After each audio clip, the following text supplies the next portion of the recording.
Good morning, good afternoon, or good evening, depending upon when you are watching this webinar. I'm very excited to come back and work with my colleagues and friends in Valley View next Thursday.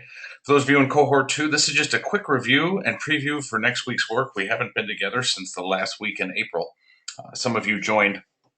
We had a day when we met together in July and did some item writing. A couple of you attended that, but for most of us, you've probably gotten the school year started as you need to and gotten everything going for that. And now here's a chance that I wanted to provide, and Karen as well. Just some information going into next Thursday, just a brief overview so you can be best prepared to make that day as useful as possible. So jumping right in, something that I will always kind of push us back to is any assessment we're ever going to use or implement with our students or really anywhere in life comes down to these 3 points: purpose, evidence, inference. What is our purpose, and when do we gather enough evidence to make an inference? And I'm hoping that this CFA 2.0 process at all levels, specifically at the secondary level, gets us to get better at diagnosing and realizing it's not about having students get everything right, as 100% is the ultimate goal, but for us to be able to know where their next learning step is and have it guide our actions. And so also to remember, all of our assessments are always a work in progress. Even after these next couple of days together, they're always going to need a tweak of some kind.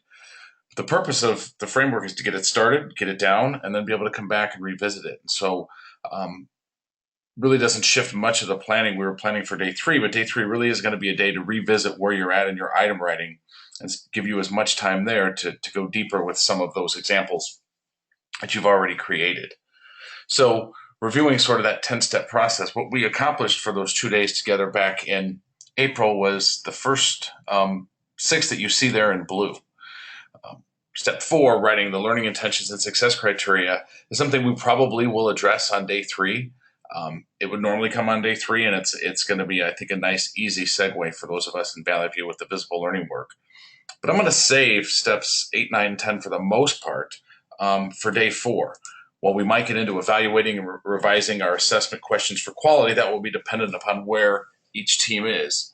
But to make sure we go back and feel good about the assessment items we've created so far, or maybe come back and revisit some of those and just have some of the work time that is often needed to create a quality assessment, let alone when we've maybe been away from it for a while. One thing I did want to stress, though, as we go back to day 3 is to revisit our unwrapping. And that really defines our purpose. Once we've unwrapped our priority standards, that's our purpose for this assessment. And then when will we gather enough evidence to make an inference? So I pulled some specific examples from the one that Rachel Schlechter was developing through her process. And you see the 2 standards there. And we'll go back and revisit this, that we're really intentional with pulling out the key noun phrases that we'll put in the concepts on the left. Now, what were the skills or the verbs that the students were going to have to use with those noun phrases, and then line them up with the cognitive rigor matrix and the depth of knowledge? And so for one just simple example here, they actually have to strongly support analysis explicitly from the text, and then strongly support analysis from inferences from the text. So they actually have to do both. So, and that comes from that standard 8.1. So I'm going to want to make sure we start the day revisiting where our unwrapping is. Because if this is solid, it drives the rest of our assessment, and hopefully will drive what we not only assess, but also maybe some of the activities and lessons and actions that we put in place in our classrooms, because they should be aligned for the most part to our priorities. So just as a point to emphasize, we'll spend a little part of the morning revisiting our unwrapping and feeling that we have that down, because that will drive everything else we do in the assessment design.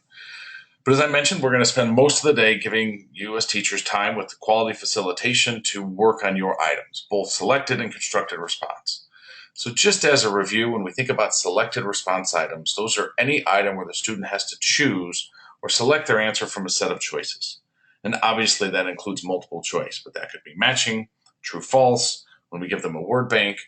And because we will be trying to align these at times to the PARCC assessment, that doesn't mean that we can't have certain items where there is one best answer, and other times when there's actually 3 or 4 choices that are all the correct ones.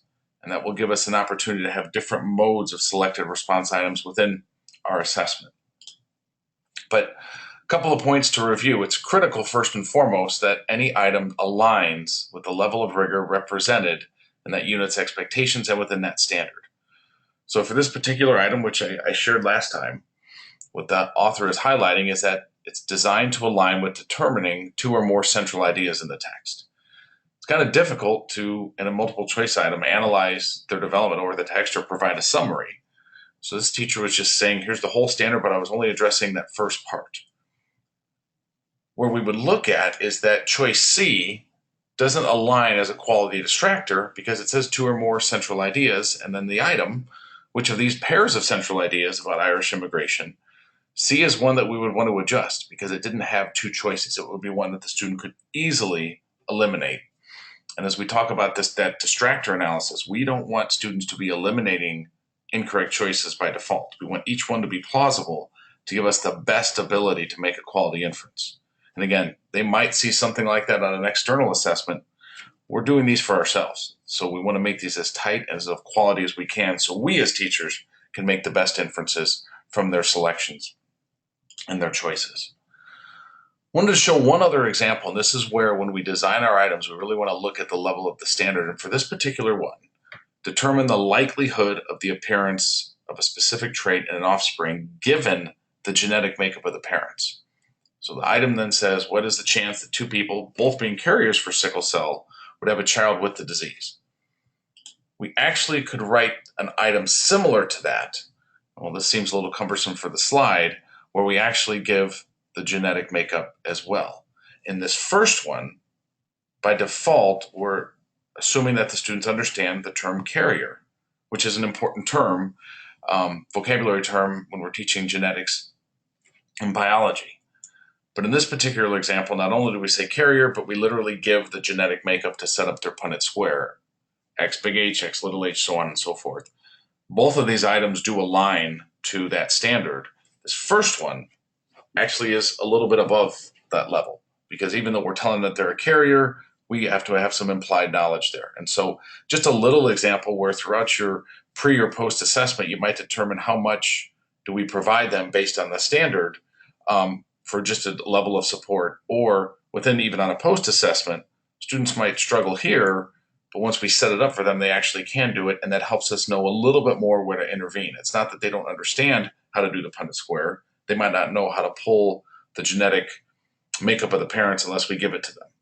So again, just as an example that it still could align with the rigor level and actually be more support for the student and other times not, we're looking at how it helps us make an inference as to where their gap might be if there is one.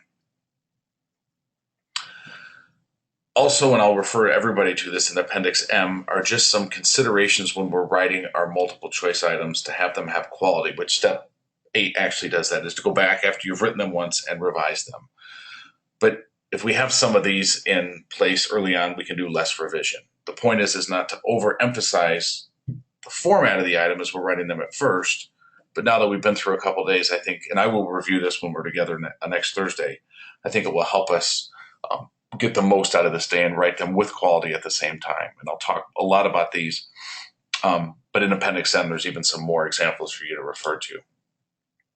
And then finally, when it comes to our selected response items, that we're making sure that we can create a quality inference from the distractors. And again, I've pulled a specific example from Rachel's, also one to kind of highlight Rachel and Karen and all the other leaders, Judy and many others, gone through the certification. And part of that was to write several common formative assessments. That's the best way to learn this process, is to actually do the work. We've done that with the principals as well. We're going to continue to do so. But you can see here, I won't read this all to you.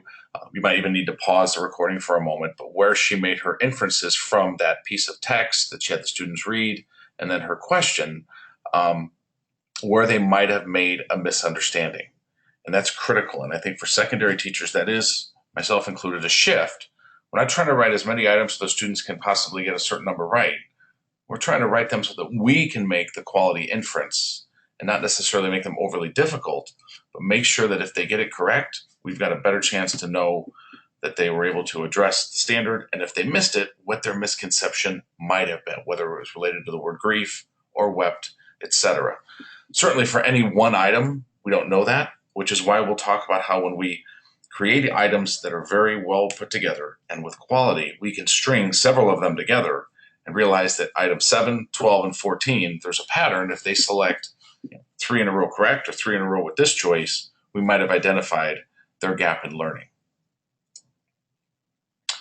Then finally, when we will write our constructed response, where students will have to write out their answers and construct it themselves, we'll need some form of scoring guide. We touched on this briefly last time, but this is where I think we're going to have some really quality time to write our scoring guides aligned with our constructed response items. But they really will create, if you see there in the definition, an alignment between the success criteria and what we're asking them to do on our assessments. And I think it's going to be a nice seamless transition for those of us in Valley View compared to other districts I've worked with, where they didn't have the foundation in visible learning. They didn't have the foundation of teacher clarity and success criteria. So I'll walk through just two quick examples and then we'll be ready to adjourn. Here's a constructed response item where the Roman Empire was a powerful civilization. Identify and explain 3 to 4 internal and external forces that contributed to the empire's decline and analyze how those forces may have been impacted on each other. Make sure your writing meets the requirements stated on the scoring guide. Let's go to the scoring guide now. A couple of points here. One, when we write the achieves, that's where, or the proficient, whatever term we're going to use, I'm going to stress achieves the success criteria more than proficient. But they had to identify and explain 3 to 4 internal forces. They had a minimum and a maximum quantitative measure. But then the qualitative measure within that the qualitative measure comes in the analysis of how those forces each impacted on each other. And then their writing must include the following points, which might be included on every scoring guide. Anything below that is simply demonstrates X number of the achieves criteria that is less than 6. And so far too often, we create scoring guides or rubrics that might describe the achieves, but then developing is a description of how it would look like if it was kind of okay. And then we would even have a description fully written out where students did not at all identify and explain the forces and completely miss the analysis. And we waste time ourselves and actually convolute the scoring guide. And also, how much easier is it to provide quick feedback to the students and have them be able to guide and provide some of their own feedback as to whether or not they've met the criteria. And then finally, the exceeds has to always have a balance between quantitative and qualitative. Just because you've identified 5 forces doesn't necessarily mean you've gone above standard.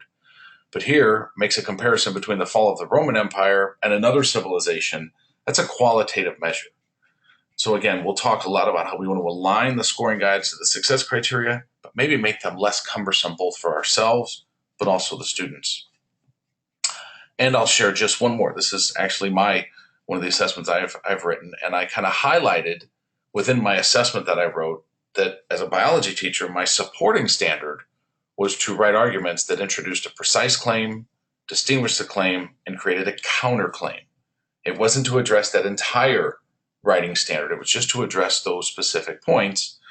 And in biology and in a lot of classes, students have some common misconceptions, and one of them is that traits skip a generation. That's not necessarily the case that it skips a generation. So that's why I added that in there. And then here's the simple scoring guide. It includes at least one statement that accurately supports their claim, provides one correct example of a trait, and then uses proper 4 to 5 sentence paragraph structure with concluding statement refuting the claim. The skilled is what we want the students to reach. And then developing is 2 of those. Emergent is less than 2 of those. And exceeds, first they have to do all of the skilled, but then provide examples of 2 or more traits, including one that could be considered harmful or deleterious. Either way, what I really want us to kind of stress and see is, number one, how the scoring guide matches what's written in the item. It's kind of what we call the hand of glove. And how can we make it as simplified as possible, but still empowering to the students to guide their learning and as teachers to score quickly and provide the kind of feedback that we know will be empowering. And I think checking that 2 of the 3 were met as opposed to looking for the description of what would sort of accurately support the claim. So finally, here's what we're asking everyone to bring on next Thursday. First off, your electronic version of your current assessment that you're working on. Some of you have uploaded that to the Google folder, and that's fine.